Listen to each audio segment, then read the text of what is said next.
Bonjour Monsieur Guénolé, Bonjour, bienvenue dans nos studios. merci. Merci de vous présenter plus amplement à nos auditeurs. Alors, mon nom est Kenole Ravelumahafali, je viens de Madagascar et cette année, je suis le vice-président au sein de la JCI et parmi mes pays assignés, il y a la JCI Sénégal. Le vice-président au niveau mondial. Oui, c'est bien ça. D'accord, ok.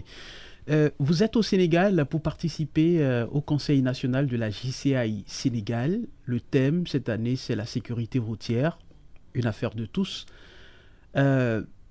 Pourquoi vous honorez cette rencontre-là de votre présence? Effectivement, je suis au Sénégal pour participer et assister au Conseil national. Mais en marge de ce Conseil national, je suis là également pour effectuer ma visite officielle parce que cela fait partie de mes responsabilités cette année de faire une visite au sein de la JCI Sénégal pour déjà voir comment vont les membres, comment vont les projets, quelles sont leurs attentes, mais également rencontrer les partenaires de longue date de la JCI Sénégal, mais également de potentiels partenaires et travailler également avec le comité directeur national par rapport aux avancements des projets, du plan d'action, du plan stratégique de la JCI. Alors, de votre constat, est-ce qu'il y a une vitalité de vos organisations locales, les OL, comme on les appelle au sein de la JCI? Alors, la JCI Sénégal est une organisation avec plein de potentiel. Les projets avancent bien, les sessions de formation répondent justement aux attentes des membres. Les organisations locales également sont dans une bonne voie de développement de leaders, de création de leaders, mais aussi de création de changements positifs au sein des différentes communautés du Sénégal. Donc, si je comprends bien, vous êtes satisfait de ce que vous avez vu? Effectivement, la JCI Sénégal fait du bon travail sous le leadership de la présidente nationale, mais aussi de l'équipe du bureau national ou du comité directeur national. Et comme je l'ai dit tout à l'heure, les organisations locales s'inscrivent dans cette volonté de faire croître la JCI Sénégal pour justement toucher plus de population, plus de communautés. Et parlant maintenant des différentes organisations qui entretiennent des relations avec la JCI Sénégal, est-ce que vous diriez aussi que ces partenariats-là sont féconds et sont bénéfiques pour les OL? Très bien. La mission de la Jeune Chambre internationale est de donner aux jeunes des opportunités de développement du leadership en leur donnant la capacité de créer des changements positifs. Donc, dans cela, la Jeune Chambre internationale ne peut pas travailler tout seul.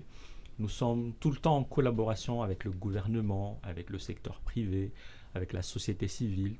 Et justement, au sein de la JCI Sénégal, nous avons l'opportunité et la grande chance de travailler avec tous ces secteurs-là, ce qui nous permet de faire nos sessions de développement de compétences, de tenir nos différentes activités nationales, mais aussi de pouvoir être accompagnés pour participer à la scène internationale, notamment la participation aux conférences, au congrès mondial. Et donc, on peut dire que la JCI Sénégal est très, très chanceuse d'être appuyée et de travailler main dans la main avec les différentes institutions, les différentes organisations qui l'appuient dans la réalisation de ces différentes activités. Et certainement qu'en venant au Sénégal, dans votre planning d'activité aussi, c'était de voir comment donner aux différentes OL et surtout au Bureau national de la JCI les outils qu'il faut pour que l'organisation puisse continuer à rayonner conformément à votre vision en tant que vice-président. À ce propos, qu'est-ce que vous pouvez nous dire? Très bien, merci pour cette question. La JCI a cette année 110 ans et la JCI Sénégal a 50 ans. Donc c'est plein d'histoires, plein d'impacts. Mais dans cela, on veut aussi continuer à écrire l'histoire. Et justement, par rapport à l'appui à l'organisation locale et nationale, durant cette visite, par exemple, j'ai revu avec certains membres d'organisations locales, justement, comment est-ce que elles peuvent aller au-delà des différents obstacles. Donc, il faut savoir que dans certaines organisations, on connaît par exemple des déclins en termes de croissance, donc des membres qui partent, ceux qui viennent mais qui ne restent pas longtemps. Donc, on a essayé de faire des sessions de travail pour justement voir comment pallier à cela. Et surtout que dans une organisation comme la Jeune Chambre internationale, c'est le membre qui fait l'organisation. Donc, J'espère tout au moins qu'il n'y a pas une crise de l'engagement. Je ne dirais pas crise de l'engagement, c'est justement c'est remettre en fait l'importance sur l'attente des membres. Parce que, comme j'ai dit tout à l'heure, c'est le membre qui fait l'organisation et justement, il faut que ce qu'on offre au sein de la JCI réponde à cette attente des membres-là.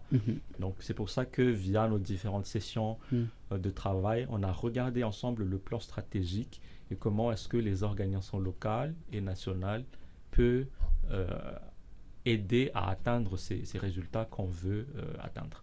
Monsieur Guénolé, nous sommes dans une sous-région bouleversée par des changements politiques et très souvent inconstitutionnels. Et la plupart du temps, c'est la jeunesse qui prend les devants pour demander beaucoup plus de comptes aux dirigeants, aux gouvernants, eu égard à un certain nombre de constats qui ont été faits par le passé. Aujourd'hui, au niveau de la JCI, comment pensez-vous que les jeunes qui s'engagent au sein de la JCI doivent se positionner par rapport aux différentes mutations qui ont lieu dans la sous-région? Je parle notamment sur le plan politique. Comment parvenir à un leadership de la jeunesse pour que la sous-région puisse se porter mieux sur le plan démocratique? Étant une organisation de jeunes leaders, de développement du leadership, pour nous à la JCI, la redevabilité tient une très très grande place. Et moi, en tant que jeune leader, je suis plein d'espoir en fait que voilà, les jeunes, ils sont prêts à gouverner, ils sont prêts à faire des changements. Et en tant qu'organisation de jeunes leaders encore, je pense que la partie très importante, c'est déjà se développer nous-mêmes. Donc, à la JCI, on outille les jeunes à travers les différentes sessions de développement de compétences. Donc, ça peut être sur l'entrepreneuriat et les affaires. Les soft skills. Les soft skills, donc comment on fait les projets à impact, comment est-ce qu'on analyse les besoins qu'il y a sur terrain, les gaps.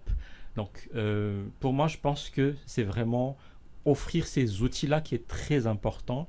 Donc un travail à la base pour promouvoir l'avènement de jeunes capables, déterminés, voilà, justement, et bien conscients de leur rôle. C'est ça, oui. Pour d'abord se former personnellement, et c'est à partir de là qu'ils peuvent aller dans les différentes sections, si je peux dire, dans les différentes institutions, pour appliquer ce qu'ils ont appris. Et avec l'éthique, surtout, c'est très important, parce que je pense que la base également, c'est avoir le bon sens et avoir vraiment la volonté que cela dépasse en fait notre ego et que le maître mot, c'est servir pour créer des impacts positifs. Et vous l'avez dit, c'est un monde en mutation, c'est un monde en constant changement. Et justement, au sein de la JCI, nous sommes dans cette dynamique-là, c'est que nous sommes une organisation qui développons justement des leaders qui puissent être capables, quelles que soient les mutations qui se passent dans le monde. Alors, nous allons revenir, avant de finir, sur le thème de ce Conseil national de la JCI Sénégal, la sécurité routière, une affaire de tous. Au Sénégal, ce qui se passe sur les routes est tellement préoccupant que ces dernières années, il y a un certain nombre de mesures qui ont été prises, notamment par l'ancien gouvernement, sous le régime de Macky Sall. Les derniers mois de son départ, il y a eu beaucoup de drames sur les routes avec beaucoup de morts. On se souvient de l'accident de Sikilo qui avait coûté la vie à beaucoup de Sénégalais, des dizaines de Sénégalais. Par rapport à ce thème, les organisations locales de la JCI étant au cœur des communautés, selon vous, quelle devrait être l'approche pour mieux sensibiliser les populations? Merci. Donc, j'ai eu l'opportunité d'assister à des activités de sensibilisation par la JCI Sénégal et je trouve cela très bien.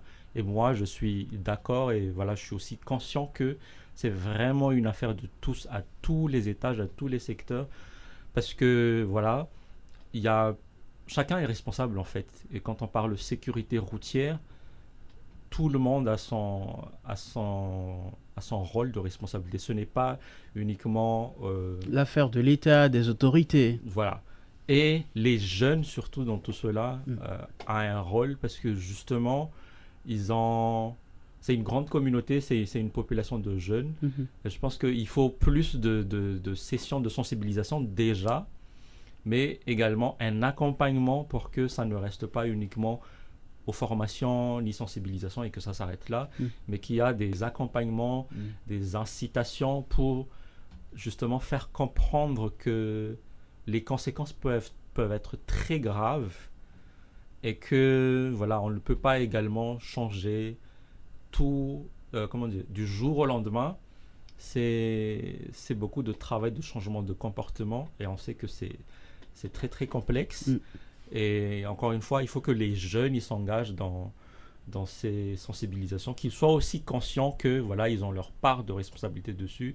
Donc le téléphone au volant, donc les soirées arrosées, il faut pas conduire quand on est voilà, quand on n'est pas en état de conduire et surtout ne pas être dans des situations de corruption parce que je pense que la corruption tient aussi beaucoup de rôle dans tout ce qui est sécurité routière pour que justement par exemple la corruption des policiers sur les routes. Oui, et qu'on suive les comment dire les processus idéaux, les processus réglementaires par exemple pour avoir son permis et ne pas aller dans si je peux dire dans un marché noir pour obtenir son permis.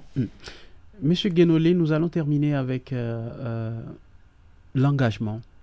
Pour moi, en tant que jeune, c'est important, l'engagement. Alors, vous êtes engagé au point d'être aujourd'hui vice-président de la JCI au plan global. De votre expérience, quel message avez-vous à l'endroit des jeunes par rapport à l'engagement? Alors, mon message pour les jeunes par rapport à l'engagement, tout d'abord, se connaître soi-même, se poser des objectifs et des visions. Donc, quand on se connaît, il faut ensuite se dire où est-ce que je veux aller d'ici 3 ans, 5 ans. Parce que de mon expérience, si cela n'est pas clair, on peut être mené à faire plusieurs choses en fait qui déjà ne répondent pas à notre personnalité, ne répondent pas à nos attentes.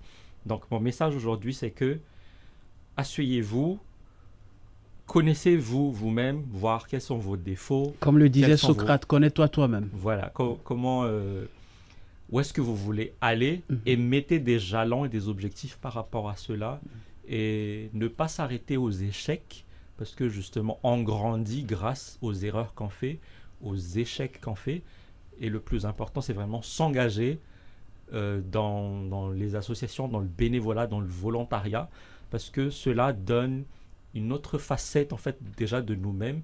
Ça nous donne aussi des expériences, des opportunités qu'on ne s'attend pas justement dans le monde professionnel ou d'autres secteurs.